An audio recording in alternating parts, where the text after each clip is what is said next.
So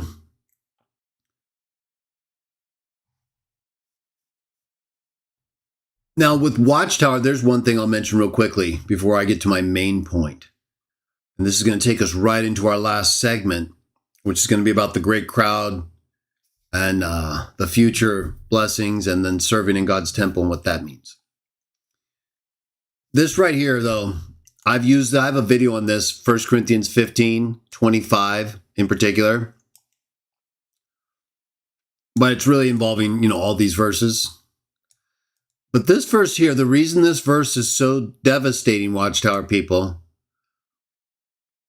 is the reason this verse is, in my opinion, the best verse to use to show that the Watchtower understanding of 1914 is wrong, is this verse, 1 Corinthians 15:25, because Watchtower people believe that when Jesus died and was resurrected, that he sat at God's right hand in fulfillment of Psalm 110:1 until God placed all his enemies beneath his feet. So Watchtower believes that means that there's a period of time from when Jesus was raised to God's right hand until all his enemies were put beneath his feet, and that period of time is from being resurrected to 1914. So Watchtower people believe that Satan was thrown down in 1914, making all of Jesus' enemies now beneath his feet, and that he then began to rule from 1914. But this text right here says he rules until he has put all enemies beneath his feet. He doesn't rule after all enemies have been put beneath his feet. Psalm 110:1 just says he's at God's right hand. Remember, Revelation 3:21 says he's on his throne and the Father's throne. And so are we. We sit down on thrones, Revelation 20, and we sit down with him on his throne, which is on the Father's throne. So just because it says he's at God's right hand, that does not mean he's not on the Father's throne. He's on the throne at his right hand, on his own throne. Again, we're using what the Bible says is the case, but it's metaphysical. That's the only way it can represent it. But either way, so Watchtower has that wrong. They think he's not ruling until all the enemies are put beneath his feet. This text right here says he rules until they're all under his feet, and that the last enemy that gets put beneath him is death,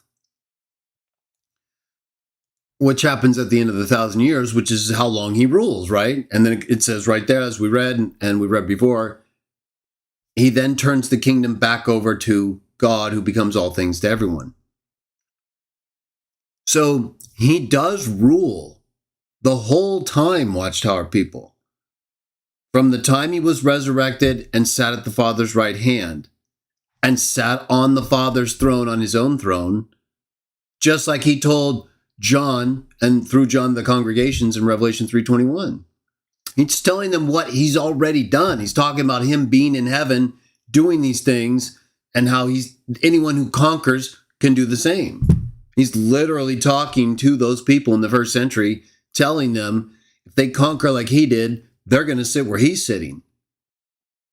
And he's ruling the whole time. The fact that he's at the Father's right hand doesn't change that.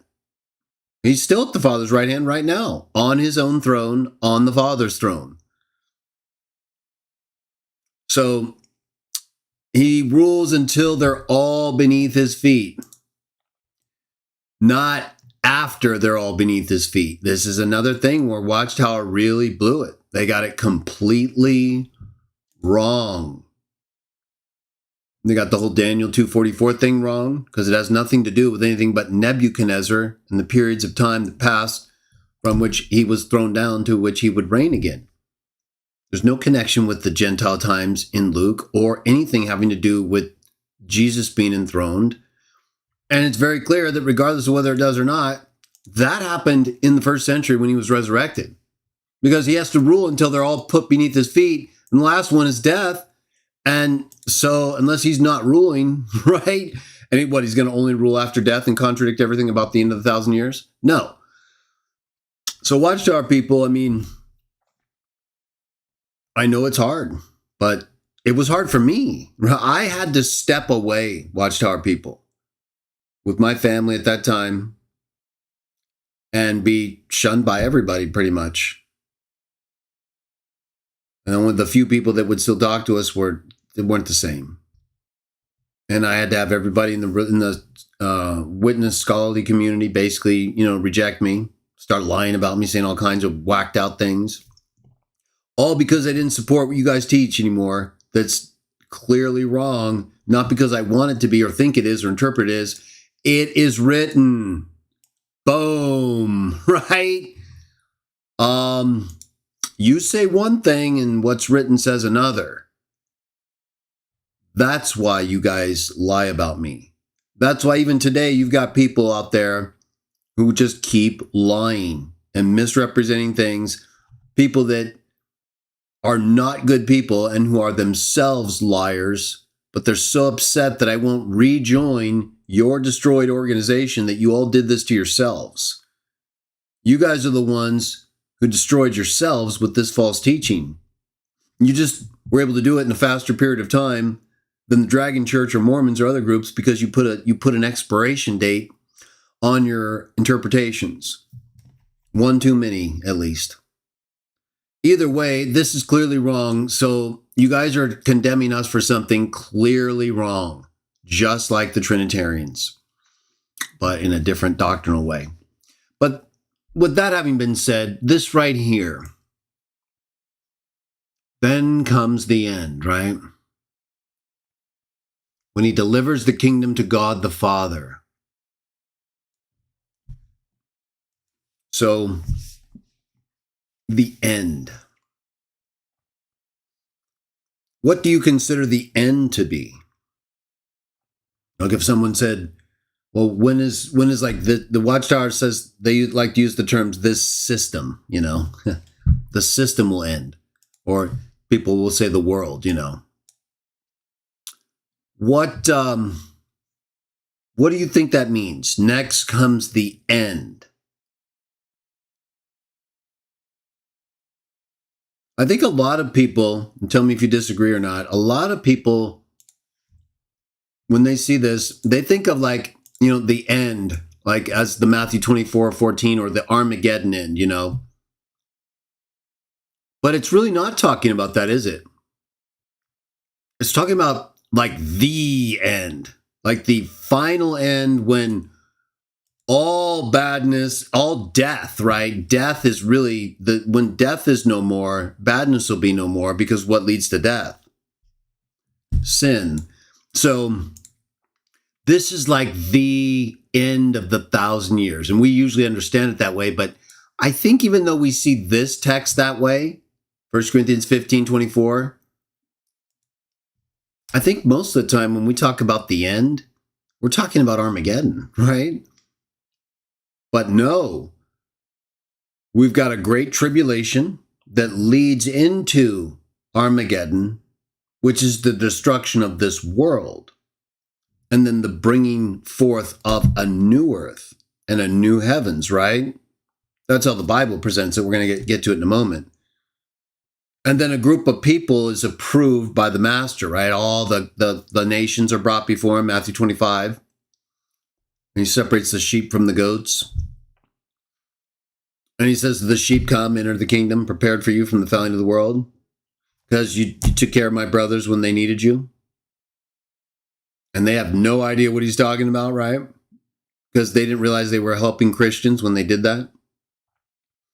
Whereas everybody knows, in the Watchtower, who they think Christ's brothers are, right? It's so weird.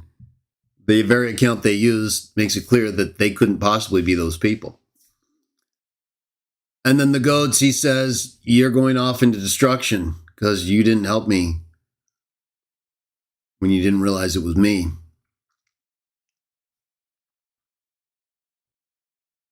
And then, so the group that he approves in Matthew 25, the sheep, right, differentiates the sheep from his brothers that they don't even know about. They don't even know who they are. But that's why they're being approved, because while the wild beast is persecuting us in Revelation, right, trying to make it hard for us to buy, sell, and do all this stuff, some people come to our aid and they help us out because they see in us things that, according to the law of their heart, they act upon in a way that the master approves, and he credits them, right? It's like the thief that died with him, but who came to his defense against the other one who slandered him. Something like that is what happens, right? There are people who are willing to come to our aid while we're being attacked by the beast, the dragon. The master rewards them for that. They're the nations, just like that account says. We're not going to read Matthew 25 because, again, we all know this. To save time, I'm going to paraphrase the ones we're really familiar with. But let's go to Revelation 7. We're using the New King James right now. Fully rational. We'll see. I don't know. They've been changing a lot lately, but it's not about their changes, right? There's just structural problems there that have been there a long time. Watchtower, he's talking about. They had their chance, if they would have changed things a long time ago, like especially after the 1975 thing, but if they would have stopped, if they never would have gotten to 1925 or any of the other crazy dates or teachings, and they just would have focused on what we focus on, God, Jesus, you and me, divine name, no Trinity. Tell me how good that would be right now. Tell me how good we would be as Jehovah's Witnesses if Watchtower hadn't collapsed and after 1914 failed, continued on the path of failure with 1925, 1975, the generation, and then all these crazy teachings. If they had just stuck with, everyone partakes, the nations are the people who are approved based on how they treat all the Christians. We're talking about more right now. And then God, Jesus, you and me, if they would have done, we'd be rocking and rolling, right? But the dragon got in there and started making them think crazy, right? Making them think they could figure out dates and times and seasons they're not even supposed to be writing about. Those texts aren't hard to find, by the way. So there were problems there. There were problems there. And now we see the results of those problems. So we give Watchtower credit in the same way we give other religions credit for the things they've done that are good for people and where they've had people that were more helpful than others. There have been different people in Watchtower, the leadership roles at times that have done more or less good. They're not all the same. Same with these other groups, right? So what the Catholics say, not every pope's the same. Well, that's true.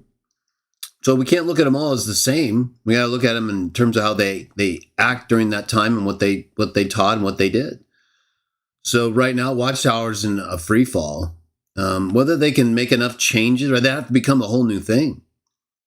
And they would have to either become a whole new entity with whole new teachings, or apologize, for all these horrific lies that they keep telling people for their own benefit and financial gain. So I don't know. I don't see it happening. I think it's going to be a collapse. I think they're just going to keep trying. They'll try to salvage as much as they can, Definitely. They'll try to salvage what they can. But not because they care. They care about themselves, If they really cared, then they would just try to make up for everything that's happened, These groups don't really care, though. They care more about being where they are. Anyway, it seems like that. Charles, looks like Charles Sylvander. So he said JW's conflict on what to believe. I understand. Don't do anything too quickly, but don't wait too long. Hopefully that helps. It's not an easy situation to be in.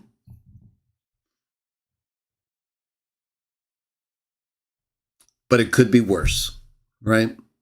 And everyone who's ever read the Bible in a way that allows them to see the Jesus of the Bible, everyone who's done that knows believing in him has a price to pay in this world. It's just the reality of that price, regardless of what it is, isn't so nice when it finally has to be paid, is it? So there is no easy way, but maybe for some it will be a little easier. We can try. I want it to be easier. I want you guys to have I don't want anyone to suffer. It's not up to me. So I have to stick with reality, I have to do what's right regardless of what people might think. I can't soften it for one group and not for the other. It's got to just be what the master says and what I can see that he says, and that's just it. And I've had to go through things so I know that this can be done. So I shouldn't be so accommodating to people like they can't do it, because they can. Probably easier than me, because I didn't have anyone. But in one sense, that almost made it easier, at least for me. But everyone's different. So let's get to our final reading, right? Glad I could help you, though. Don't quit. Don't quit. So we know about this, right? After these things I saw 4 angels standing at the 4 corners of the earth, holding the 4 winds of the earth. 4 corners of the earth, by the way, doesn't mean No, it usually just means for the 4 main directions, like the 4 main winds that are spoken of, right? And that exist. Anyway, we got people. Holding the 4 winds of the earth, that the wind should not blow on the earth. In fact, how would the Bible writers have known about the 4 main winds of the earth? It wasn't something generally known in the way it is today. To me, is an evidence of inspiration, but, sometimes we overlook it. That the wind should not blow on the earth or the sea or any tree. Then I saw another angel ascending from the east, having the seal of the living God. And he cried with a loud voice to the 4 angels to whom it was granted to harm the earth and the sea, saying, do not harm the earth, the sea, or the trees, till we have sealed the servants of our God on their foreheads. And I heard the number of those who were sealed, 144,000 out of all the tribes of the children of Israel were sealed. And then we get a listing of the 12 tribes, which is more of a modified listing, a purified listing of tribes. So, how literal we're supposed to take this is not clear, right? We are in a figurative book, but it's not like every single thing isn't meant to be something literal. But we have to be very careful, especially in Revelation. And we know, of course, from chapter 6, right, that this whole numbering, while there may be a literal number, 144,000, it could also be that it represents, it's a figurative number, right? We have figurative numbers throughout the Bible, in particular Revelation. The number 666, right? The 7 spirits, right? The 7 seals, right? We have these, whether they're literal or not, they're used in a way that may not be. Maybe the 7 seals in that are literal, events or things. So sometimes they're literal, but in other cases, like I mentioned, they're not, or they may not be. And so is 144,000, the way it's described here, meant to be taken literally? I don't know, of course, for sure, but my understanding of the text, and I do believe that I'm a Christian who's meant to understand this to the extent that it applies to things that I'm supposed to be aware of in my time, that the number doesn't appear to be literal. It appears to be figurative for a literal number. So like right here in Revelation 6:11, it says, so he says, he opened the 5th seal, he saw under the altar the souls of those who had been slain for the word of God and the testimony which they heard. They cried with a loud voice, saying, how long, O Lord, holy and true, until you judge and avenge our blood on those who dwell on the earth? Then a white robe was given to each of them, and it was said to them that they should rest a little while longer until both the number of their fellow servants and their brethren, who would be killed as they were, was completed. So clearly talking about the Christians who are sealed in death to a specific number. And then right after this, basically, is when we get to, like a few verses, the number of 144,000, right? 12,000 from 12 tribes. It seems figurative for a literal number, okay? And when I look at the way, I have a whole video on the 144,000. It's like 5-6 years ago, but it's still basically exactly what I would say today, because I go through the same texts that I'm thinking of now, which describe the 144,000, the way they're described here and in chapter 14. The things that are said of them, right, being virgins and all this stuff, is exactly how Christians are described in the New Testament.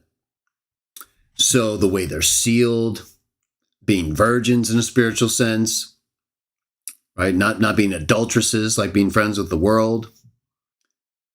Paul talks just like that about them being presented as virgins to the Christ, even though many of them were married and or even homosexuals before becoming Christian. So he's not talking about literal virginity there, and I don't think it's talking about literal virginity in Revelation 7. I also don't think this number is a literal number, that's all. Primarily because of what I just said about Paul and James and others in the New Testament, all being described in the same ways the 144,000 are, but there clearly were more than 144,000 Christians from the time of Jesus through to today, if not all in the first century or shortly thereafter, but certainly through to today, all the wheat hidden within the weeds. You'd have a hard time, I think, arguing that there haven't been 144,000 Christians to this point. Maybe, right? We don't know because we don't seal people, right? But when you look at all the Christians who died, the people who showed faith in the early centuries, before all this, before the dragon started forcing people to worship God through these pagan systems, a lot of people who died faithful, right? And people who still died faithful even during the dragon's period of paganism. So whether or not there have been 144,000 who have died and been faithful and sealed like that from Revelation 6:11 through to Revelation 7:8, it's not entirely clear from what we're given as it is written. But I think based on all the texts and teachings that I've just mentioned and summarized in the New Testament and the events from the time of the first century through to today, that we can come to a pretty good understanding of what the Master's talking about, that it seems like a number meant to represent another specific number. There's a reason for this number, the tribes, the number 12, right? The 12 apostles. There's definitely reasons for this symbology, significance. Significant reasons for it. So, and I think that significance can be understood in the context of Revelation, but that the number itself really represents a different number. We'll find out though, right? All right. So watch that video, the 144,000 video. Excuse me.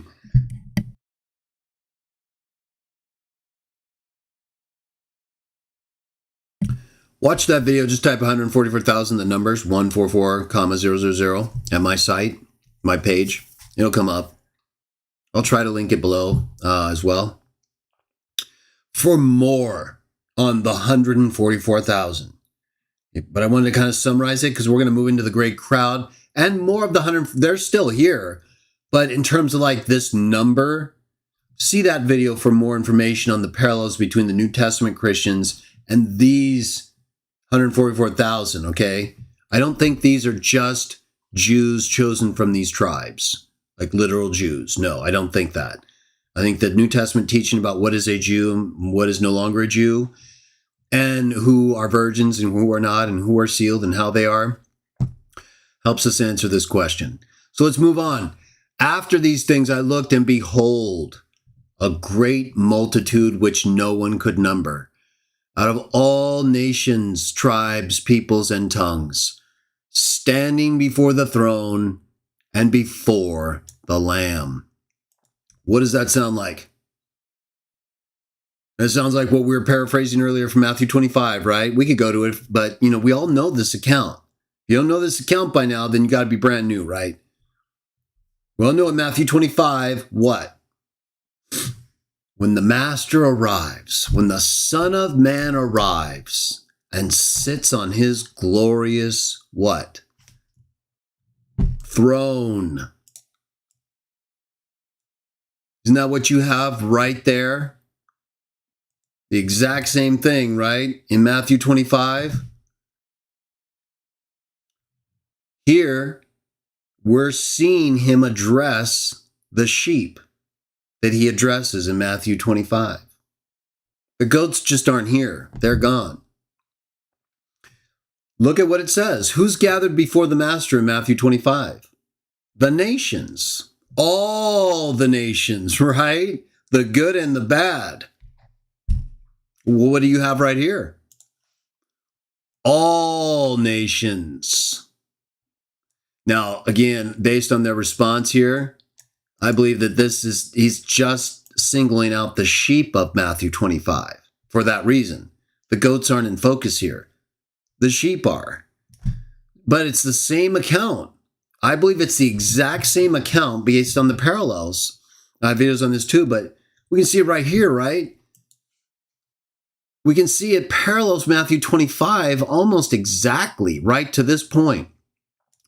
And then from right here, this would be after he approves them, right? So after in Matthew 25, when he says, come, you have been approved, enter the kingdom that's been prepared for you. That's this right here. That's them as they've entered the kingdom. So they're still before his throne. They're now approved. They're the approved sheep. They're the nations. So you had one group, right? We had one group right here that's sealed. This number from Revelation 6:11 at least forward that they're waiting for, right? They're waiting for this to be completed, for this number to be filled. There's definitely a number here. And then we get this symbology, right? We get this four winds, symbology for the trees, the sea. It says, don't hurt the earth, the sea, the trees, right? It may be literal, but it may be something else. And then it refers to this number who are sealed, that they're not hurting anything until they get this done, right? There's a period of waiting here. Like, don't cause this destruction until this is done. That's what it says, right? Don't harm all this stuff until these guys and girls are sealed. 144,000 of these 12 tribes. Okay, so we know based on my video and what we discussed in the New Testament text, those are the Christians.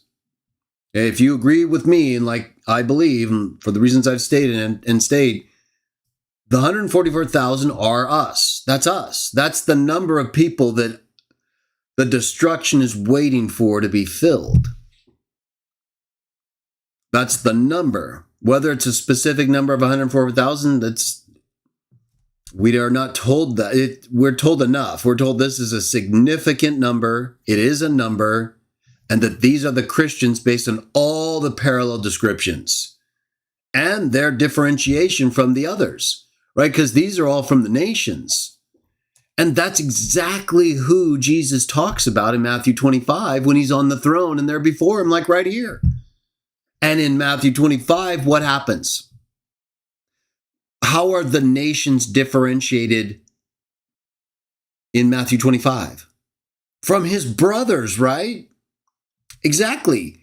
So right there, you're seeing the same thing you're seeing in Revelation 7. you're seeing his brothers right here. These are the servants of God. These are the sealed ones, the virgins in a spiritual sense that follow the Lamb wherever he goes. That's the Christians. Then, so we get the Christians here, and just like in Matthew 25, we get the brothers, the Christians there. And just like here, we have all the nations. Matthew 25, we have all the nations before the Lamb on his throne. It's almost exactly the same. The only difference is here, the goats aren't included and the sheep are in focus. They're clothed with white robes, palm branches in their hands, crying with a loud voice, saying, "Salvation belongs to our God who sits on the throne and to the Lamb." All the angels stood around the throne, and the elders and the four living creatures fell on their faces before the throne and worshiped God, saying, "Amen. Blessing and glory and wisdom, thanksgiving and honor and power and might be to our God forever and ever. Amen." Then one of the elders answered, saying to me, "Who are these, arrayed in white robes, and where did they come from?"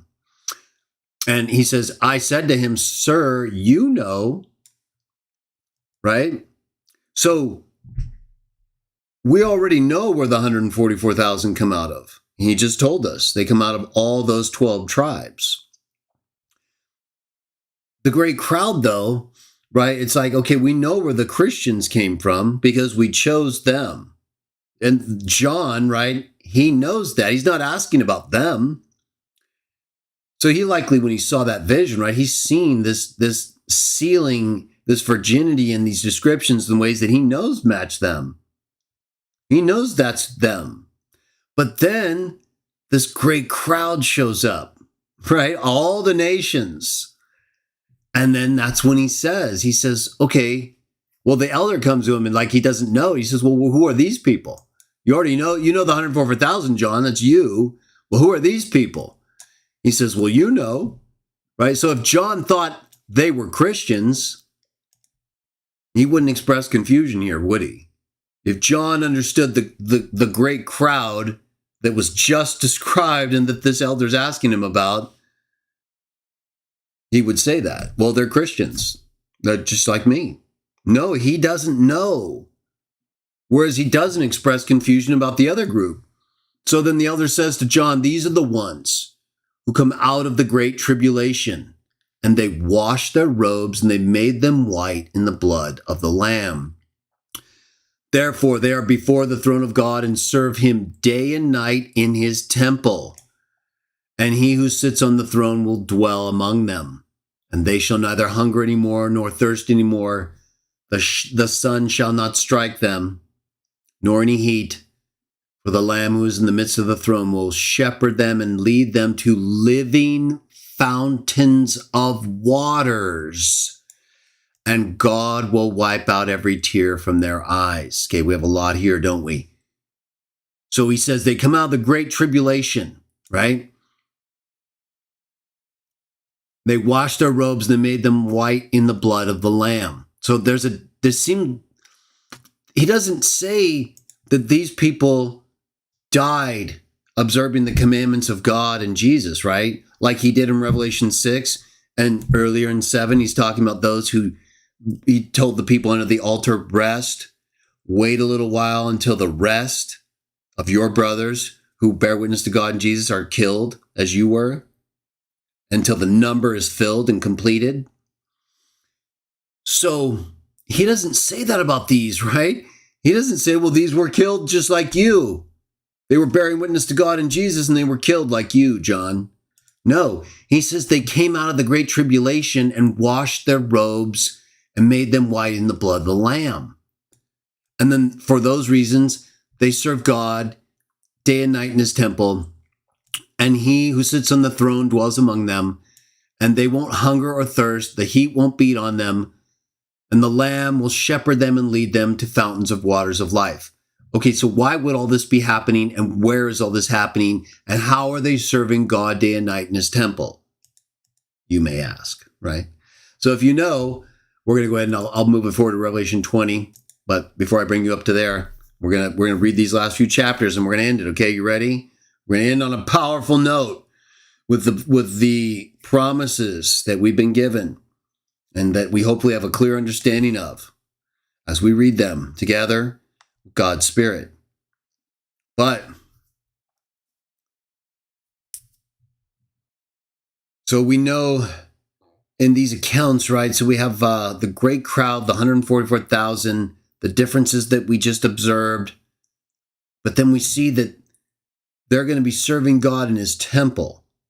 And many non-witnesses and people who disagree with them and their understanding of, their understanding of the great crowd and ours is not the same, okay? My understanding, this isn't required Christian witnesses, like you have to believe this about these applications of prophecy. I think they're reasonable and sound. Unless you have better arguments, I'm going to keep going with them. But, we only require three things, and interpretations of prophecy is not one of them. So as long as you're not presenting something completely off, you're allowed to think what you want. But to me, right, so Watchtower believes that the great crowd are Christians, that they're the people who are basically the majority of the organization and have been for a long time, since the 30s at least, and 1930s. So Watchtower believes that they're Christians who are not anointed. They're not like Christ's brothers in the sense that they're going to rule and reign with him from heaven. They see that as the anointed Christians. But they see this other group, the great crowd that we've been reading about, as Christians, but they're not anointed in the same way. They don't partake of the bread and wine, and they're not going to go to heaven and rule as kings and priests. We don't see it that way. We see every Christian believer as an anointed Christian, as one who should do every single thing Jesus says you should do according to your abilities, means, and calling, including partake, and that you are going to rule with him from the heavens, but over the earth in a way that's described for us like we're going to read in a moment. And that there are going to be a great crowd of nations of people who are not Christians initially, but because of the way they treat the Christians, Christ's brothers, Matthew 25, they're accepted into the new earth.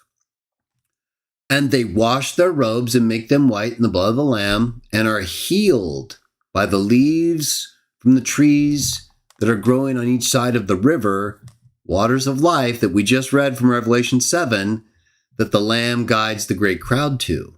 And they're healed during the 1,000 years, as you're going to read in a moment.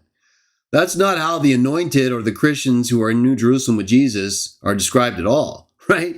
They're totally 100% ready to go and doing everything they need to. But the nations are differentiated from them even during the 1,000 years. So we've seen this very clearly in Matthew 25, all the nations, Christ's brothers.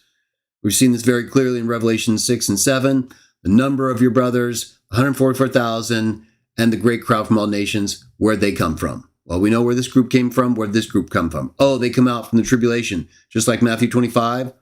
Okay, so what's going on here? Let's go back, wrap it up. We're almost done, everyone. Real quick check, make sure no insanity.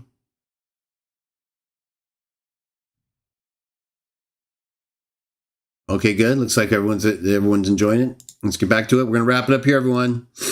Probably another 30 minutes at most.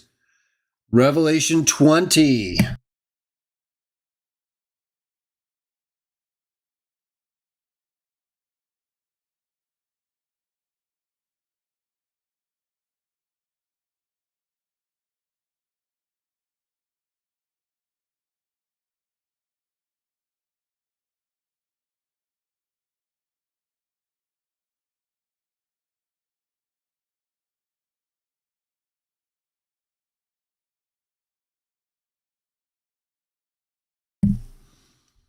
Verse 1, Revelation 20. Then I saw an angel coming down from heaven, having the key of the bottomless pit and a great chain in his hand. He laid hold of the dragon, that serpent of old, who's the devil and Satan, and bound him for 1,000 years. And he cast him into the bottomless pit, shut him up, and set a seal on him, so that he should deceive the nations no more, till the 1,000 years were finished. But after these things he must be released for a little while. Okay, so this is the start of the 1,000 years, right? Satan is being chained and bound and thrown into the abyss for 1,000 years, and then he's going to be released for a little bit. Verse 4, I saw thrones, and they sat on them, and judgment was committed to them. Then I saw the souls of those who had been beheaded for their witness to Jesus, just like Revelation 6. Wait just a little while, he said, right?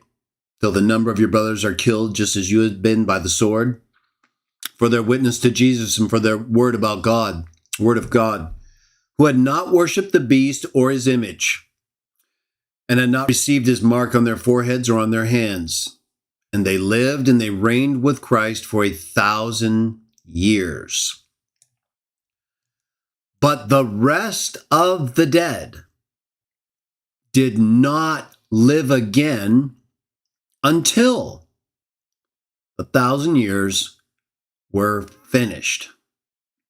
This is the first resurrection. That is right here. Those who were resurrected. This is the first one. Blessed and holy is he who was part in the first resurrection. Over such the second death has no power. But they shall be priests of God and of Christ, and shall reign with him for 1,000 years. So if you're one of these people, whom I believe are the Christians, once you have been sealed, either in death or by being taken away, like Paul describes in 1 Thessalonians 4, that's it. There's no subject to death ever again. But for others, there still is. So let's see what that's about. Now, when the 1,000 years have expired, Satan will be released from his prison and he will go out to deceive the nations, right? That's who can still die, right there. You see that? So we have the group who's reigning with Jesus for 1,000 years. And it says they cannot ever die again. They're not subject to the second death.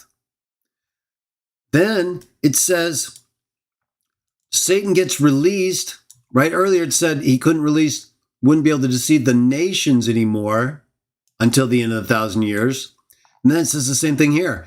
He gets out and he deceives the nations, which are in the four corners of the earth, right there.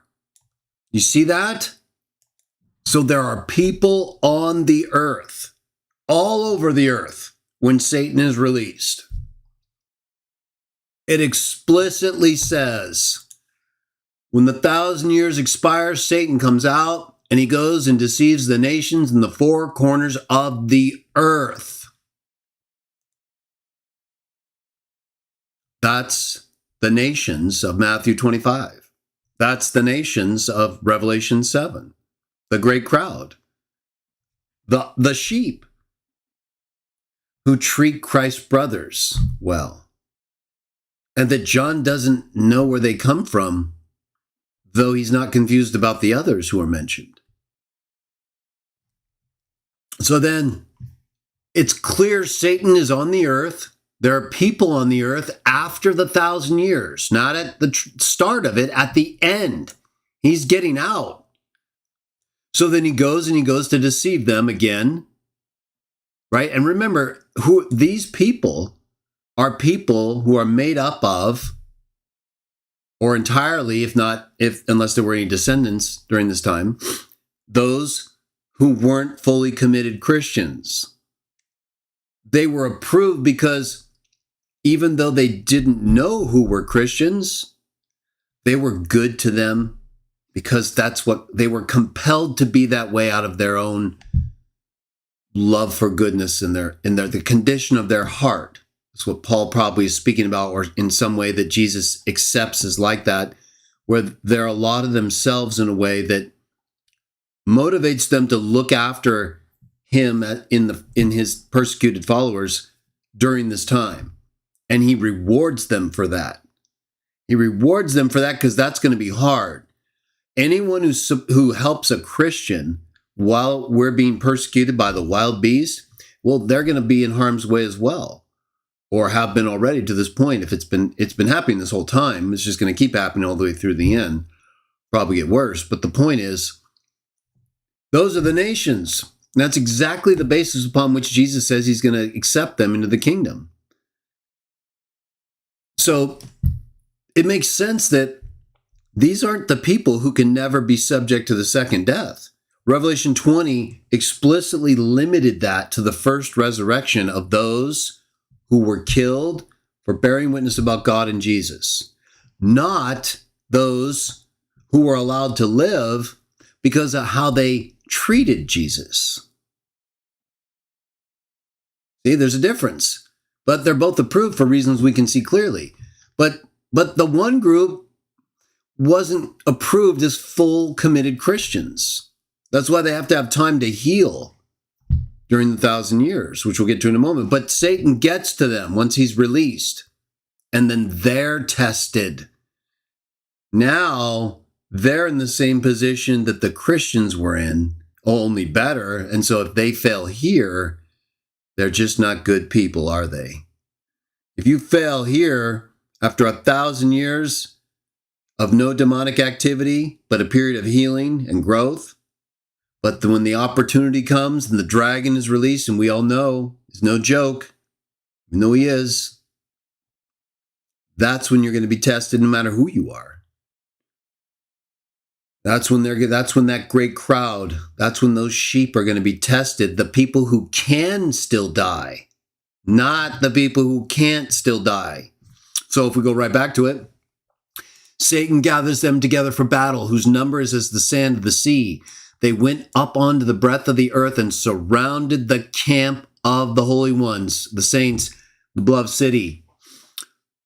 And fire came down from God out of heaven and devoured them. The devil so they can die.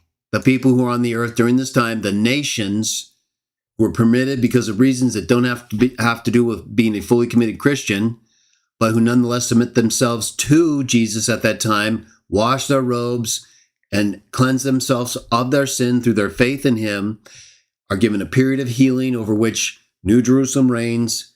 The dragon is abyssed, but then the test. That's not the end. Remember, next, the end. In 1 Corinthians 15, remember? Excuse me. We read how he hands over the kingdom at that time, right? That's when the final enemy, death, has been defeated after the 1,000 years. So we're like right before he hands the kingdom over, right? Right here. Because look, these people are about to die. And the last enemy is death. So Jesus is still ruling, technically. It's right at the end of the 1,000 years, right? So it's kind of a little period there of uncertainty. Fire comes down from God out of heaven, devours them. The devil who deceived them, cast in the lake of fire and brimstone, where the beast and the false prophet are. They will be tormented day and night forever and ever. Then I saw a great white throne and him who sat on it, from whose face the earth and the heaven fled away, and there was found no place for them. And I saw the dead, great and small, small and great, standing before God, and books were open. Okay, so right here, this is the second resurrection. Remember, the first resurrection was all those who were killed for bearing witness to God and Jesus. And the second death has no hold over them anymore. So this can't be them. They're reigning with Jesus in New Jerusalem. So then we have this great crowd that's on the earth, the nations, this whole 1,000-year period of time, and then Satan's let out and he goes and he starts to deceive them. on the earth. And then as they are misled to attack New Jerusalem, however that's done, surround the camp of the holy ones, God destroys them. So we know there's a group of people on the earth who can die during and after the 1,000 years, once they disobey and attack New Jerusalem. Then after they're destroyed, we get this big judgment. The dead, the great, small, and books opened. The book of life. The dead are then judged according to their works by the things which were written in the books. This is John 5, when Jesus says that the hour is coming is now when the dead will hear the voice of the Son of God. Those who have given heed will live. There will be those who are resurrected to a resurrection of life, and those who are resurrected to a resurrection of judgment. This is it right here. This is all the dead. And they're all being judged according to what they did. They're not earning salvation here. Jesus is either choosing to give them life based on what they did, i.e., they don't deserve it, but like the nations in Matthew 25, he's going to give it to them anyway, because he's a loving person, and he rewards people who show faith. We don't earn it. He owes us nothing. He's going to give it to us anyway. Isn't that great? But he's going to give it to the people he wants to, and those people are the ones who do good things, right? Who don't do vile things. Like Jesus says in John 5, a resurrection of judgment. The sea gave up those dead in it, and death and Hades delivered up the dead in them. Everyone's coming up. And they were judged, each one according to his works. Death and Hades are cast in the lake of fire. This is the second death. So this has nothing to do with the Christians right here.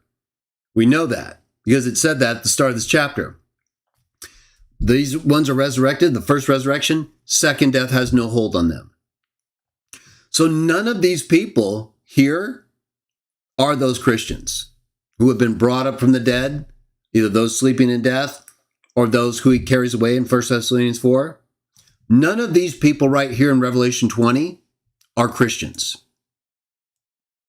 because the Christians are already still alive. These are all the people who are still dead. These are the Daniel 12 people who will stand up for their part at the end of the days. These are everybody who was not chosen to be a Christian with Jesus, but who is going to be given an opportunity for life in the new heavens and new earth, however they decide. Or who is going to be condemned to death and never to rise again. Look at what it says right here. They were judged individually. This is the second death. Anyone not found written in the book of life is cast into the lake of fire. Right after this, we go straight to Revelation 21. I saw a new heaven and a new earth. First heaven, first earth passed away. There was no more sea. Then I, John, saw the holy city, New Jerusalem, coming down out of heaven from God, prepared as a bride adorned for her husband. And I heard a loud voice from heaven saying, "Behold, the tabernacle of God is with men." Right there. New heaven, new earth. Okay? This is a promise from Isaiah, 2 Peter, right here in Revelation. Everything fits when you put it in its proper context, and you just accept what is written without adding to it. And you can see right here, it says explicitly, this involves both this and this, New Jerusalem coming down from heaven, and the Christians are in there, and then God and New Jerusalem having association with men. He will dwell with them. They'll be his people. God himself will be with them and be their God. God will wipe out every tear from their eyes. There shall be no more death, nor sorrow, no crying. There shall be no more pain, for the former things have passed away. Then he who sat on the throne said, "Behold, I make all things new." And he said to me, "Write, for these words are faithful, true and faithful." And he said to me, it is done. I am the Alpha and the Omega, the beginning and the end. I will give of the fountain of the water of life freely to him who thirsts. He who overcomes shall inherit these things, and I will be his God, and he will be my son. What did Jesus say in Revelation 3:12? I will write on him the name of my God, my Father and your Father, my God and your God. No, it's not just talking about him as a man. No, it's talking about him having a God. And that God, who is our God, is going to be the same thing in the future. But the cowardly, unbelieving, abominable, murderers, sexually immoral, sorcerers, idolaters, and all the liars shall have their part in the lake which burns with fire and brimstone. This is the second death. The cowardly, unbelieving, abominable, murderers, sexually immoral, sorcerers, liars, adulterers, right there. You want to make sure you're not in this group of people, okay? As long as you can stay out of this group, you're probably going to be in a good position. You'll be a lot better off, that's for sure. Then one of the seven angels who had the seven bowls filled with the seven last plagues came to me and talked to me, saying, come, I will show you the bride, the Lamb's wife. And he carried me away in the spirit to a great and high mountain, and he showed me the great city, the holy Jerusalem, descending out of heaven from God, having the glory of God. Her light was like a most precious stone, like a jasper stone, clear as crystal. Also, she had a great and high wall with 12 gates and 12 angels at the gates, and names written on them, which are the names of the 12 tribes of the children of Israel. 3 gates on the east, 3 on the north, 3 on the south, and 3 on the west. Now the wall of the city had 12 foundations, and on them were the names of the 12 apostles of the Lamb. Excuse me. And he who talked with me had a gold reed to measure the city, its gates, its wall, and the city is laid out as a square. Its length is as great as its breadth, and he measured the city with the reed, 12,000 furlongs. Its length, breadth, and height are equal. Then he measured its wall, 144 cubits, according to the measure of a man, that is, of an angel. Now, isn't that interesting? We again get right here 2 numbers that we saw in Revelation 7. We get 12,000 and we get 144. And they're both being used for dimensions of this city, New Jerusalem, which is where all the Christians are, and which is founded on the apostles. Look, he's measuring this new city that's coming down out of heaven over mankind. And it's 12,000 furlongs. And its wall is 144 cubits. The construction of its wall was jasper, and the city was pure gold, like clear glass. The foundations of the wall of the city were adorned with all kinds of precious stones. The first foundation was jasper, the second sapphire, the third chalcedony, the fourth emerald, the fifth sardonyx, the sixth sardius, the seventh chrysolite, the eighth beryl, the ninth topaz, the 10th chrysoprase, the 11th jacinth, the 12th amethyst. 12 gates were 12 pearls. Each individual gate was of 1 pearl, and the street of the city was pure gold, like transparent glass. But I saw no temple. The Greek word is NAOS. Now, in Revelation 7, we saw that word used as well for the place where the great crowd was serving God day and night. And we get a lot of people who believe that the great crowd are actually also Christians and who go to heaven, right? I don't know how they really have no clue what's going on with the earth most of the time. But a lot of them believe the great crowd is in heaven, not just the 144,000. So they try to say, well, where's the temple of God, right? That's the inner sanctuary, right? That's where God is, in heaven. So they say, well, the great crowd serving God in his temple, that's got to be in heaven. You got to remember, this revelation is not written for most people. And most people have no idea what's going on. You have to be really careful, everybody. Look at all the confusion and false teaching we have out there. Now, we want to make sure we're not that as well, but just be careful, okay? Because you need to not be so convinced by what people say. You really need to take time and study things if they're so important to you that they're like going to wreck your faith or build it. Then you're going to need to do some work, okay? It's not going to be enough just to let one person say something. You just be blown around like wind and wave of the sea, right? So is there a temple or not? No, there isn't, is there? It's explicitly taught right here. And Revelation 7 is describing what happens right here. It literally is describing the great crowd serving God and attributing salvation to him under conditions where it's similar to here, right? The sun doesn't beat down on them. He spreads his tent over them. The language is very similar between Revelation 7 and 21. And so while there's a period of time from the 1,000 years to here, right, where the great crowd in Matthew 25 and Revelation 7, at what point they wash their robes and start serving God in his temple, we don't know, right? Obviously, sometime at or after the start of the 1,000 years, right? But we know they have to heal as well, the Bible says we're going to get to. But at this point, at least, we're at the end. We're right after the 1,000 years right now. Satan's been thrown in the lake of fire. Second death has occurred. And now we have New Jerusalem coming down from heaven and being described in detail. Okay? So here's what it says.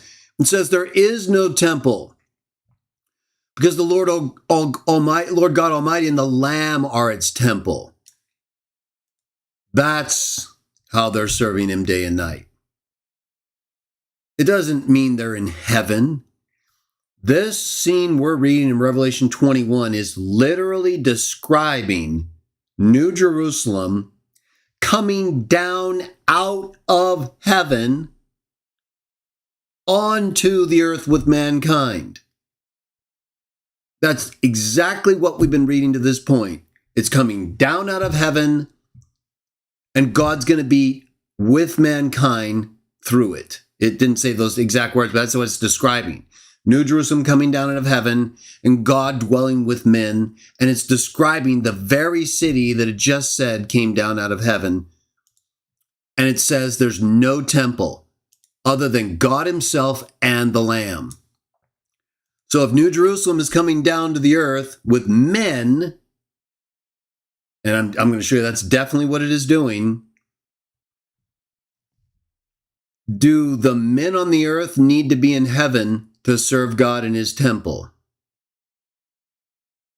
No, do they? For two reasons. One, there is no temple other than the Lord God Almighty and the Lamb, which are where? Dwelling with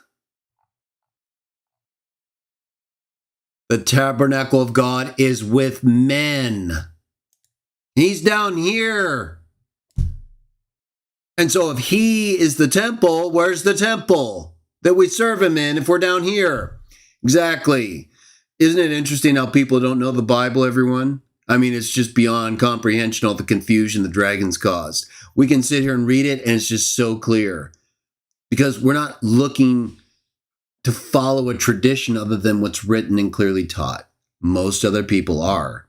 And they have non-scriptural motivations for doing so. So just know these things are clear. Don't be confused by other people. You're going to be judged based on what you do and teach, not other people. So we know what this is talking about. There's no temple in heaven that this great crowd is serving in. There's no temple at all. And the Lord God Almighty and the Lamb are the temple, and they're with men. Through New Jerusalem or outside of it, but they're with men. It said it explicitly. The city has no need of sun or moon to shine on it because the glory of God illuminated it. The Lamb is its light, and the nations of those who are saved shall walk in its light. These are the nations that are also described in Matthew 25, Revelation 7. And look at what else it says. And the kings of the earth bring their glory and honor into it, the city, where all the Christians are. He will become a pillar in the temple of my God and not go out from it anymore.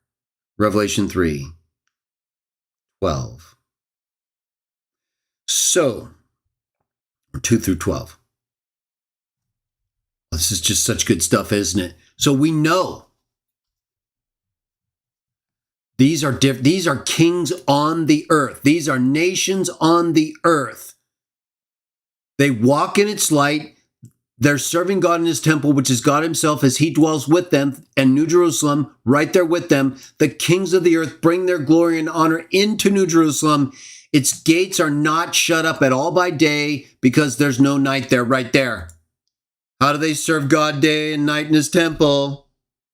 Like Revelation 7 says to the great crowd? Well, there is no temple and there is no day and night. Why? Because God and Jesus are his temple and it's light and there's no night. So guess what? They're serving him day and night in his temple because they're there with him all the time doing what he wants. It all fits, it all makes sense, and we don't need to lie about text to get there. Verse 26, and they shall bring the glory and honor of the nations. Ho-ho! Right there, we have a connection. New heavens and new earth, New Jerusalem coming down with men. We have the nations walking by its light, kings of the earth bringing glory into it.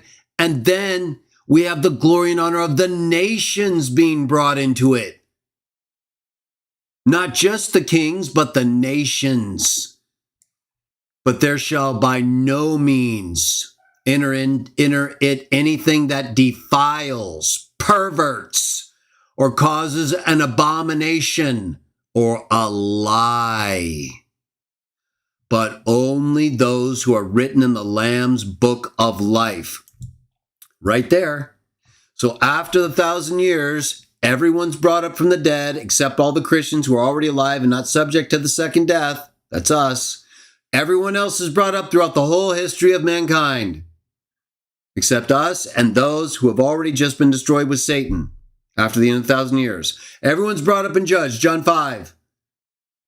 And those who are approved and in the book of life are allowed to live in that new earth as kings and nations and bring the glory of the new earth into New Jerusalem. It all fits, it all makes sense, and it's been there the whole time. Last text, and we're going to wrap it up. This is the end, everyone. Next, the end. Of course, it's not that end, but it will be the end of our live shows for a while. So this is our last series of texts, Revelation 22. Let's read it together. We'll conclude it, and then I will see you again soon. Revelation 22. And he showed me a pure river of water of life, clear as crystal, proceeding from the throne of God and of the Lamb. In the middle of its streets and on either side of the river was the tree of life, which bore 12 fruits, each tree yielding its fruit every month. The leaves of the tree were for the healing of the nations. And there shall be no more curse, but the throne of God and of the Lamb shall be in it, and his servants shall serve him. And they shall see his face, and his name shall be on their foreheads, like we read about in Revelation 3, and there shall be no night there. They need no lamp nor light of sun, for the Lord God gives them light, and they shall reign forever and ever. And remember, that's both those ruling with Jesus in New Jerusalem and the kings of the earth. So if you look also, remember, in Revelation 7, remember it said that he guides them and shepherds them, the great crowd, to fountains of waters of life. Look at what it says. This is exactly what we have here. We have a pure river of water of life flowing from the throne of God and the Lamb on the earth, between all these trees of life, bringing this fruit and these leaves that heal the nations. This is exactly what he's talking about in Revelation 7. And of course, I'm sure he's doing that during the 1,000 years, right? But this includes the people, right? This is actually more than that, because it would include them and the people who have been resurrected and written into the book of life based on what they did. Look, this is the last section and we're done. Then he said to me, these words are faithful and true, and the Lord God of the holy prophets, Yah-oh, sent his angel to show his servants the things which must shortly take place. Behold, I'm coming quickly. Blessed is he who keeps the words of the prophecy of this book. Now I, John, saw and heard these things, and when I heard and saw, I fell down to worship before the feet of the angel who showed me these things. Then he said to me, see that you don't do that, for I am a fellow servant, and of your brethren the prophets, and of those who keep the words of this book. Worship God. And he said to me, do not seal the words of the prophecy of this book, for the time is at hand. He who was unjust, let him be unjust still. He was filthy and a pig. Let him be a filthy pig still. He was righteous, let him be righteous still. And he was holy, let him be holy still. Now, we just saw there as well that John, who knew an angel was showing him these things, was so overwhelmed, he started to worship at the feet of the angel. I've explained this to you guys before. Some people still seem confused. And if you just don't get it, that's just the way it is. I don't know why you'd be confused, though, because it's literally right in front of you. So he tells them, he says he worshiped before the feet of the angel. He's not saying he's worshiping God or worshiping God through the angel. He's worshiping the angel. Okay, why is he doing that? Well, look, because the angel is talking exactly like God, right? I'm coming quickly, or Jesus. Both say these things and are represented as doing them. But John doesn't continue to, he starts to see it as this angel. Okay? And remember, all throughout Revelation, we've had these different angels. We've had these angels holding back four winds. We've had this angel with the seal of the living God. We had the angel, strong angel with a great chain. So John's seeing all these powerful angels. He's got this angel talking just like Jesus and God. Because that's what they're there. That's what angels do, right? And instead of accepting that the angel is representing Jesus or God, he starts to worship the angel. So the angel stops him and says, don't do that. So then the angel immediately resumes what? Talking like Jesus and God, right? I am coming quickly. It has it even in red, right? This is the same angel. There's been no change here. Then he said to me, right? He said to me. There's no change. This is all artificial. These quotes ending here and starting here and then the red here. This is all the same angel talking. There's no break at all anywhere here. This is the type of problem you get with these Bibles. They're interpreting the Bible for you, and they usually screw it up. They certainly do here, right? So they create this artificial break in who's talking when it's just the angel talking the whole time. Look, he was starting to say what he says here. Behold, I am coming quickly. That's the first part of what he was just about to say, right? But then John starts to worship him. So he starts to say it again. Behold, I'm coming quickly. My reward is with me to give to everyone according to his work. I'm the Alpha and the Omega, beginning and end, first and last. Blessed are those who do his commandments, that they may have right to the tree of life and may enter through the gates into the city. But outside are the dogs and sorcerers and sexually immoral perverts and murderers and statue and icon lovers, and whoever loves and practices a lie.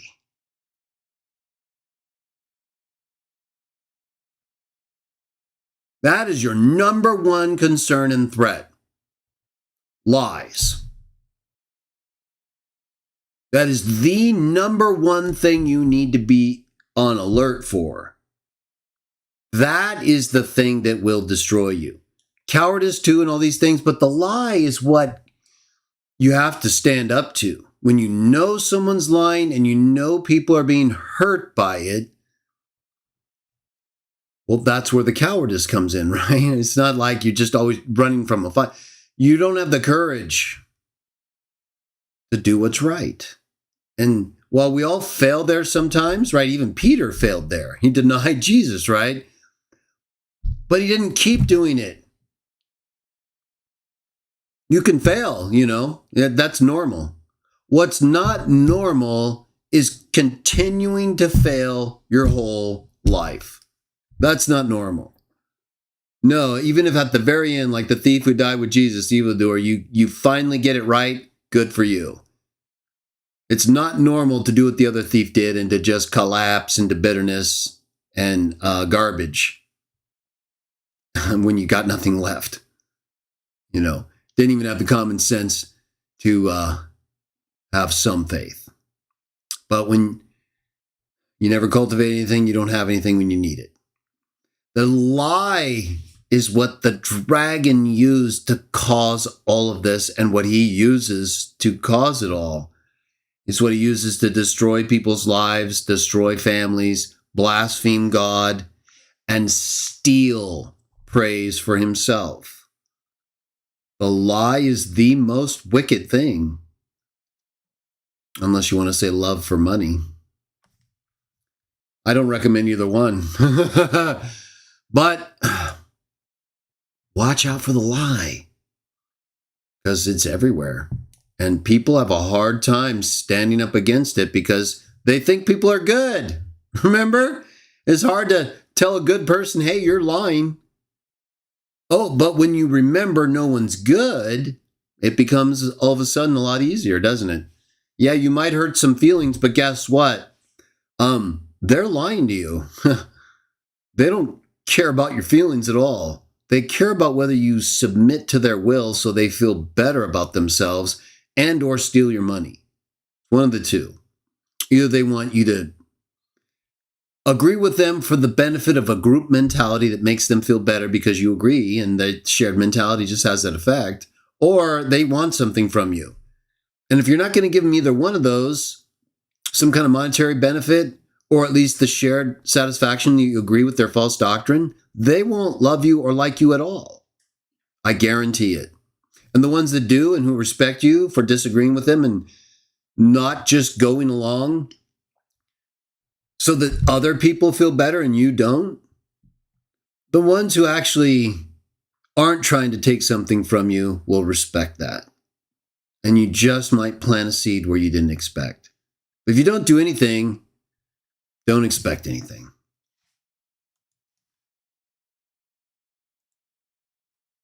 I, Jesus, sent my angel to testify to you these things in the churches. I'm the root and offspring of David, the bright morning star and morning star.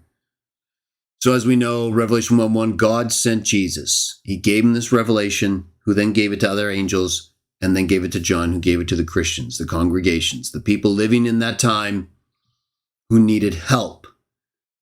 They were under attack. They were constantly being persecuted and threatened by the dragon. And then you had all these weeds grow up and hide the wheat. And the dragon was able to use all kinds of things, not just later, but in the first century, all over the place. Greeks, Jews, Romans, persecute people. The Christians in the Bible and in the sources soon thereafter, like Pliny the Younger, tell us they kept it really simple. They didn't have all these big church buildings. Okay. They met together in small groups, usually in homes, and they agreed not to violate things that were immoral. They praised God and Jesus, and they agreed to carry on the traditions of the apostles, not go beyond what's written. So today, we have all these groups, right? All these people claiming to be Christian, and yet we know the Master says there is a broad road that leads to destruction and a narrow road that leads to life. And few find that road.